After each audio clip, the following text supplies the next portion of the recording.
कणेरीवाडी इथं आमदार ऋतुराज पाटील आणि मान्यवरांच्या हस्ते पिण्याच्या पाण्याच्या टाकीचा पायाभरणी शुभारंभ करण्यात आला। 3,55,000 लिटरची ही टाकी असून ही गावातली तिसरी टाकी आहे। एकूण 2,30,00,000ची ही पाणी योजना आहे। आमदार सतेज पाटील यांच्या योगदानामधून दक्षिण मतदारसंघात विकास कामांचा सपाटा सुरू असून दक्षिण मतदारसंघात गेल्या 2 वर्षात 700 कोटींची विकास कामं झाली आहेत। विकास कामं मी एकटा काम करत नसून आपल्या सर्वांची ताकद त्या पाठीमागे असल्याचं आमदार ऋतुराज पाटील यांनी सांगितलं।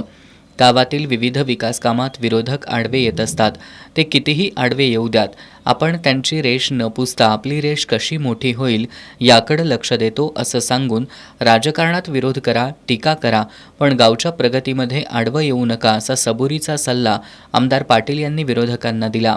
विनंती आहे, तुम्ही राजकारणामध्ये मला विरोध करा, आम्हाला विरोध करा, तुम्हाला जे काही टीका करायची आहे ते आमच्यावर करा, पण गावाच्या प्रगतीमध्ये कुठेही त्या ठिकाणी मध्ये येऊ नका। गाव जेव्हा मोठं करायचं आहे त्यावेळी निश्चितपणे आपण एकत्र होऊन गावाची प्रगती करू, गावाचा विचार पुढे घेऊन जाऊ, गावाला कुठली अडचण येऊ नये यावर प्रयत्न करू।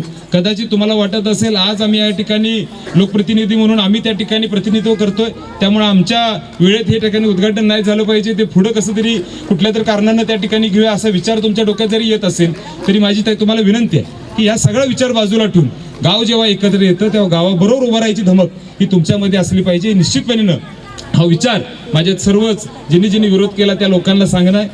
जिल्हा परिषदेचे माजी उपाध्यक्ष शशिकांत खोत यांनी यावेळी बोलताना ग्रामपंचायत आणि उपनगरासाठी पिण्याच्या पाण्याच्या टाकीची आवश्यकता होती असं सांगून आता ग्रामपंचायतीच्या माध्यमातून गावासह उपनगरांमध्ये रोजच्या रोज मुबलक पाणी मिळणार असल्याचं सांगितलं। याप्रसंगी जिल्हा परिषद सदस्या सरिता खोत, लोकनियुक्त सरपंच श्यामल कदम, उपसरपंच सीमा खोत, माजी सरपंच शोभा खोत, तंटामुक्त समिती अध्यक्ष महाकावे अण्णा, प्रकाश खोत, शिवाजी मोरे पाटील, अरुण मोरे, भिकाजी चव्हाण, गणेश चव्हाण, बाजीराव खोत, काशीनाथ खोत, मोहन कदम, महादेव भोसले, वैभव पाटील, सर्व ग्रामपंचायत सदस्य, ग्रामसेवक, विविध संस्थांचे पदाधिकारी, महिला, ग्रामस्थ मोठ्या संख्येनं उपस्थित होते।